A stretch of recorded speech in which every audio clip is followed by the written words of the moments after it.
So if I can just go into the 911 call, because that has been the biggest, one of the most hyperpolarizing, parts of this case. What do how do you interpret the significance of that 8-hour delay, or how do you process that? What in your opinion might have happened? I don't know if you've talked about that, but I'd love to hear what your opinion, might have happened. Well, so the first person that would have known about this and knew about it the whole time was Dylan Mortensen, right? We don't have any other information that anyone else would have been first to really realize that something happened.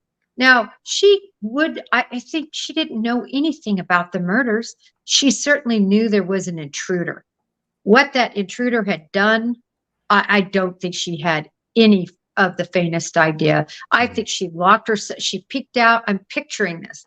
Sure. She peeked out for a third time. Her eyes probably got about this big, and she was just completely frightened. And who wouldn't be, by the way? Right. You're 21 years old.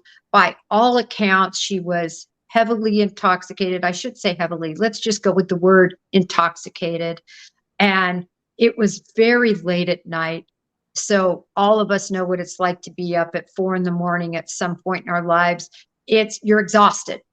And I think she closed that door, really just trying to deal with the fright she was feeling.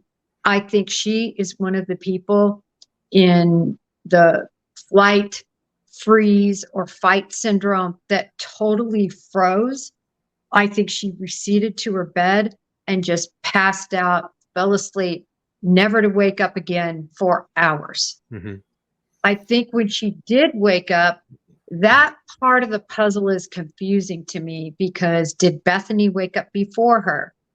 Did anybody just come over to the house and open up that door and see something first? We know there was a crew of kids there. Yep. And we've heard so many rumors, including one from a mother, right, that really gives a full account of what happened. Mm-hmm. I don't know whether all of that is true or part of it's true. I think in the FBI, we have a saying that where there's a little bitty seed of a rumor, it usually will lead to the truth. Yeah. It's usually like this much that you hear through the rumor mill, but then you can find the truth from it. So I certainly think that it's terrible, the hiatus of time. From what I understand, it wouldn't have saved a life because they were so brutally murdered. But it's hard to explain. People are angry, but I think that is just very simply what happened. I can tell you, I have 20-year-olds that go out, and these 20-year-olds get home at about 2:30 in the morning with all their buddies. Yeah. They order a bunch of pizza. They all sit around and talk about goodness knows what. I can hear them. They're hilarious, And then they finish the pizza, and then they all go to bed. And then at noon, they get up. They wake up, right? I remember those days. Yeah. I mean, many of us have been there, and it's pretty normal in the college life, for a college student. And so while it seems odd to a 40-year-old who doesn't have that lifestyle, it is so normal for a 20-year-old. And I can just see her waking up, at whatever, 9, 10, 11 o'clock thinking, was that all just a bad dream, or what happened? Right. And coming out, and then who knows what she saw at that point. Let me take it back to the PCA really quick. And I've always wondered this, and we've talked about this a lot. So it says in the PCA, with referring to the time frame, it says, with the downloads of Bethany Funk and Dylan Mortensen's phones, we believe that the crime happened between 4 a.m. and 4:25 a.m. Do you think, in your opinion, that there's any possibility that Dylan or Bethany Funk might have been texting during that exchange, or there was some phone calls in the house that evening, maybe out to the corresponding phones saying, hey, what's going on? Do you hear what's going on? Do you think that might have happened? I do think that's possible. I really do. I think they could have been texting boyfriends, texting each other. I think, Dylan could have texted Bethany and just said, oh my gosh, she won't quit playing with, sure. Murphy. who knows? Right. But yeah, I mean, it's a great, very detailed little catch and find there that they put in there. And I think they had to put it in to really define why we're looking at this 20-minute window. And I think that it's the cell phones are going to tell a lot of why they Yeah. know. Yeah, I think Cass is going to come huge in this case. I mean, as we saw in Mhm. Murdoch, I mean, it basically placed him within feet, almost inches of where that crime happened. And as much as people try to dismiss this, I think that there's going to be multiple ways within that cast information to really lock in Koberger allegedly in this area around King Road, within the time that they said that. And I think that, going forward, as this information evolves and we have, what are we at, like 5G now, and we have all these super towers and, all these cameras that are everywhere. And I think that CAS is going to be a very significant, important in cases in the future. And I think that, it's really, when people say, I wasn't there, well, you had your cell phone with you and we can locate you. I think this is going to be a huge factor in cases going forward. How do you feel about that?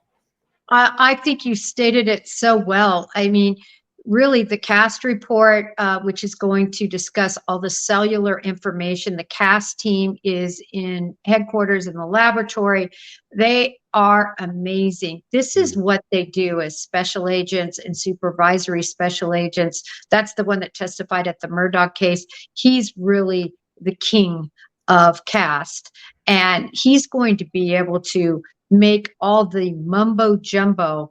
Yeah. He breaks it down and makes it very easy to understand. He's going to have amazing charts. He's going to show why it's really a science. It's foolproof. It doesn't go away. And it's like a fingerprint or DNA. It's there and they're going to be able to show it. So they can bring in all the, experts that they want to say, well, really, couldn't it have been there? No, they're going to prove it. I agree with you. It's going to be a major part of the case. And we're going to know probably the first individual that came upon the bodies. Yeah. Because that cell phone, because those kids, they're like an umbilical cord. Yeah. It's going to be with those kids right when they found the bodies. We're going to know who found it, who all saw it, who ran out of the house, who collapsed. I think we're going to know all of that as part of the CAST report. I mean, I'll be honest with you, the most anticipating moment for me right now is that opening statement to start giving some, because this is the thing is like everybody keeps saying they read that PCA and they think that that is the only evidence that's going to be introduced in this case. I'm like, it's probably 5 to maybe 20% of what we heard yet.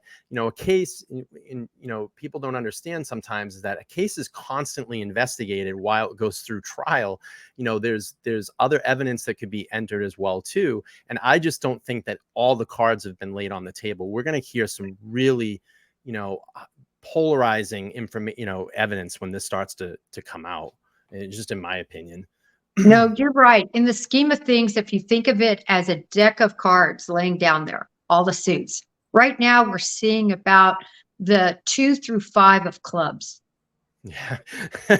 So we got a lot more to go here. We got a lot more to go. Yeah.